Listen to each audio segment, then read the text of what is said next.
Elle a lâché, je lui ai juste demandé de remonter ma fermeture éclair. Si t'es jaloux, ferme-la et rentre chez toi. Puis elle s'est retournée, l'a laissé faire et a ri avec lui comme si j'étais invisible. Je suis resté silencieux, j'ai réservé un billet de train pour rentrer à Paris le soir même et je suis parti sans un mot. Le lendemain matin, mon téléphone n'arrêtait pas de vibrer. Je lui ai juste demandé de remonter ma robe. Si t'es jaloux, ferme-la et rentre chez toi. Sa voix avait tranché la musique comme une lame, claire, assurée, cruelle. Les rires autour de nous s'étaient tus.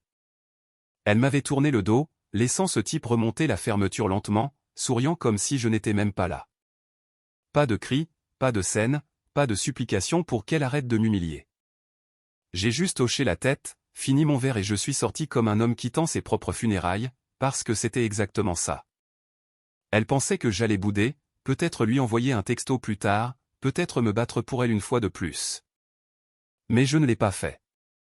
Je suis rentré à notre appartement dans le 11e arrondissement, j'ai ouvert mon ordinateur portable et j'ai sorti un dossier que j'évitais depuis des jours. Des captures d'écran, des messages, des reçus. Des preuves qu'elle pensait que je ne verrais jamais. Au moment où elle a réalisé ce que j'avais fait, il était trop tard. Et le lendemain matin, mon téléphone n'arrêtait pas de vibrer. Margot était du feu drapée de soie, confiante, magnétique, le genre de femme capable d'entrer dans une pièce et de faire oublier à tout le monde pourquoi ils étaient là. Nous nous étions rencontrés 2 ans plus tôt lors d'une soirée de lancement presse près des Champs-Élysées. Elle gérait l'événement. Je m'occupais de la couverture digitale. D'une manière ou d'une autre, nous avions fini par parler longtemps après le départ de tout le monde, de cinéma, de voyage, et de l'hypocrisie des gens dans nos milieux respectifs. Ce soir-là, elle m'avait piqué mes frites dans une brasserie ouverte tard le soir, avait ri aux larmes et m'avait dit « Tu me donnes l'impression que le monde n'est pas faux, pour une minute ».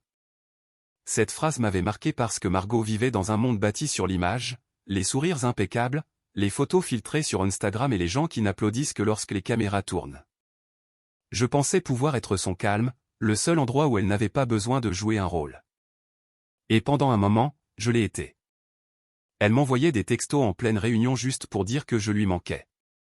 Elle débarquait avec des croissants le matin. Elle m'appelait son porte-bonheur. Elle s'endormait sur ma poitrine en murmurant « Tu es ma paix ». Mais la paix ne dure pas longtemps avec les gens qui se nourrissent d'attention. Petit à petit, elle a changé. Des rentrées tardives, un écran de téléphone verrouillé, des appels clients interminables. Si je posais des questions, elle soupirait « Chérie, je bosse dans les RP. Les gens ont besoin de moi. Les clients n'attendent pas. » Sa garde-robe a changé aussi. Plus voyante, plus audacieuse, comme si elle s'habillait pour les yeux de quelqu'un d'autre. Et c'était peut-être le cas. Pourtant, je ne voulais pas y croire. Jusqu'à ce vendredi-là, elle avait un dîner d'affaires, disant qu'elle rentrerait tard. Juste l'équipe. J'étais sur le canapé en train de finir un dossier quand son téléphone a vibré sur le comptoir de la cuisine.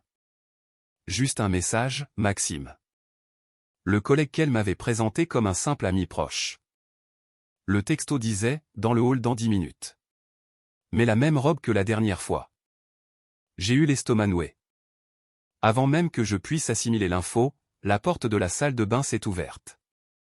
Elle est sortie, les cheveux encore humides, le parfum capiteux, portant cette robe rouge que je lui avais offerte pour notre anniversaire. Elle a jeté un coup d'œil à son reflet, s'est sourie à elle-même, puis a remarqué le téléphone dans ma main. Pendant une demi-seconde, son visage s'est figé. Puis elle s'est glissée sans effort dans son personnage. « Oh, j'ai dû le laisser là », a-t-elle dit en le récupérant. « M'attends pas, d'accord ? Ça risque de finir tard. » Elle m'a embrassé sur la joue et est partie. Quelque chose en moi m'a dit de la suivre. Pas par jalousie, mais par instinct, alors je l'ai fait. Elle a pris un VTC au lieu de sa voiture. Je suis resté quelques voitures derrière, faisait la suivant vers le centre de Paris. 10 minutes plus tard, elle entrait à l'hôtel V, un endroit chic que je savais que son agence utilisait pour les rendez-vous clients. Je me suis garé pas loin et j'ai attendu. 5 minutes ont passé. Puis je suis entré. J'ai traversé le hall. À travers la paroi vitrée du lounge en mezzanine, j'ai vu Margot assise avec Maxime, sa veste tombée, sa main sur son genou à elle. Elle riait, ce même rire qui, autrefois, me donnait l'impression d'être l'homme le plus chanceux du monde. Maintenant, il sonnait répété, artificiel. Il s'est penché plus près. Elle ne s'est pas reculée. Puis elle l'a embrassé. Ce n'était pas une erreur. C'était de l'habitude. Je ne les ai pas confrontés, je n'ai pas crié, je n'ai même pas respiré trop fort. J'ai juste regardé quelques secondes, assez pour savoir. Puis je suis parti. Les lumières de la ville devenaient floues alors que je conduisais vers la maison. Les mains fermes sur le volant, une rage silencieuse. Cette nuit-là, j'ai commencé à sauvegarder les preuves. Pas pour la vengeance, juste pour la réalité. Parce que quand des gens comme Margot se font prendre, ils n'avouent pas. Ils jouent la comédie. 3 jours ont passé. Elle a agi comme si de rien n'était. Elle rentrait en fredonnant, posait son sac Hermès sur le comptoir, m'embrassait sur la joue, me demandait comment s'était passée ma journée. Sa performance était impeccable, comme si notre vie était une scène qu'elle refusait de quitter. J'ai joué le jeu parce que j'avais besoin de voir où la pièce allait se terminer, et elle s'est terminée ce samedi soir-là. La fête avait lieu dans l'appartement haussmannien d'un de nos amis communs, un mélange de ses collègues des RP et de mes anciens potes de promo d'école de commerce. Un terrain neutre, ou du moins c'est ce qu'il semblait. Quand nous sommes arrivés, Margot était radieuse, robe argentée, boucle parfaite, une assurance qui pouvait duper n'importe qui. On n'aurait jamais deviné qu'à peine quelques jours plus tôt, elle était dans une chambre d'hôtel avec un autre homme. Elle a glissé sa main dans la mienne pour les photos, a chuchoté, « Essayons de nous amuser ce soir, d'accord ?» Comme si rien ne s'était brisé entre nous. J'ai souri en retour parce que c'était ce qu'elle voulait. L'illusion de la normalité. La musique était forte, les rires encore plus forts. Tout le monde buvait du champagne, discutait, prenait des nouvelles, et pendant un moment, je me suis presque convaincu que je pourrais passer la nuit sans craquer. Puis je l'ai vu, Maxime, au bar, en train de rire avec un groupe de ses collègues. La même main qui avait touché son genou tenait maintenant un verre, agissant comme si de rien n'était.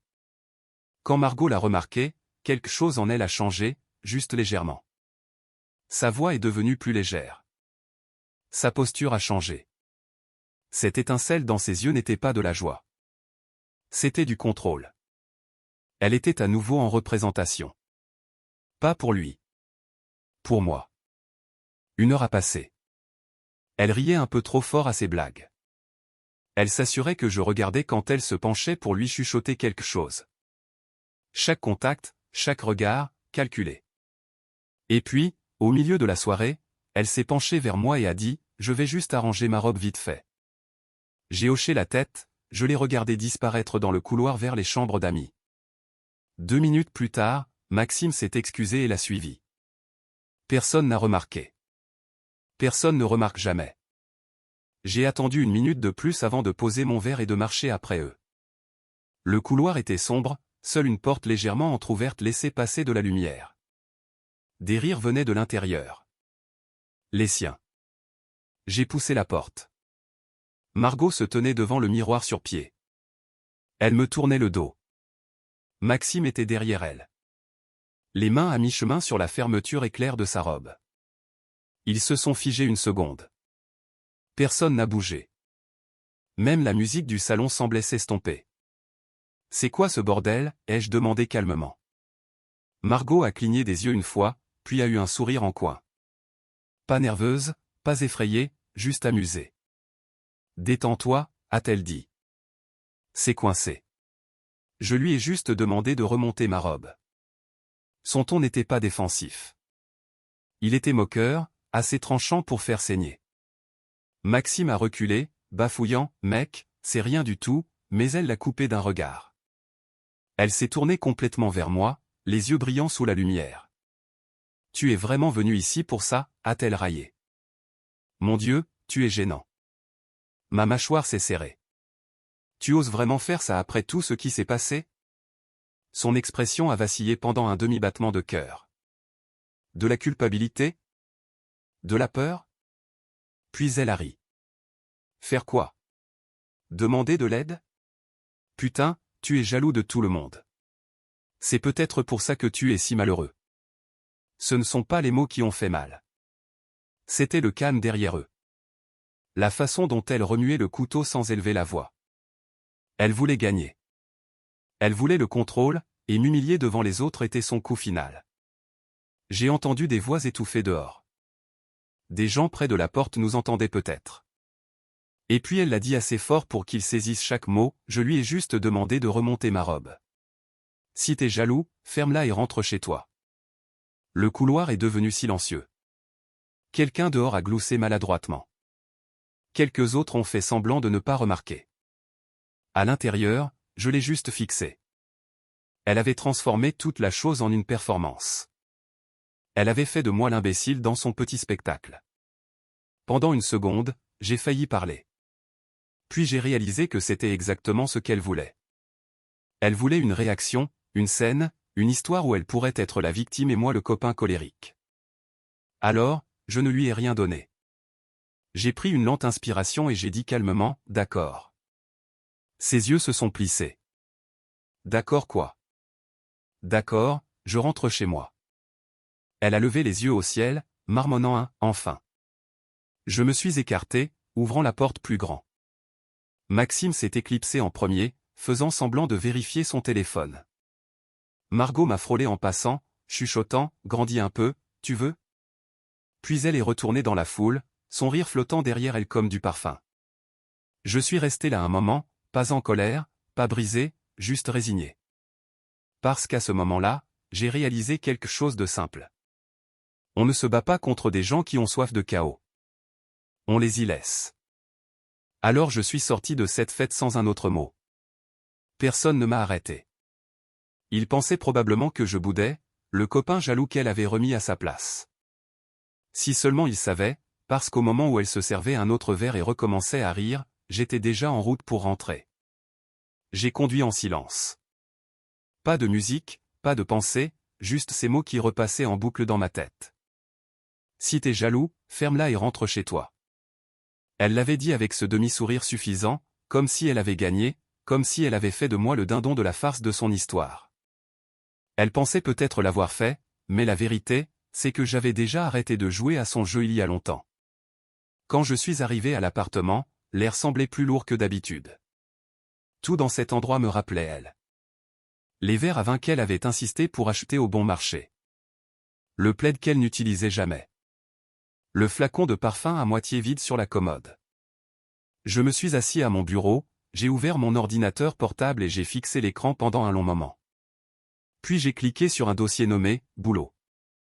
À l'intérieur, il y avait un autre dossier que j'avais renommé il y a quelques jours « Margot ».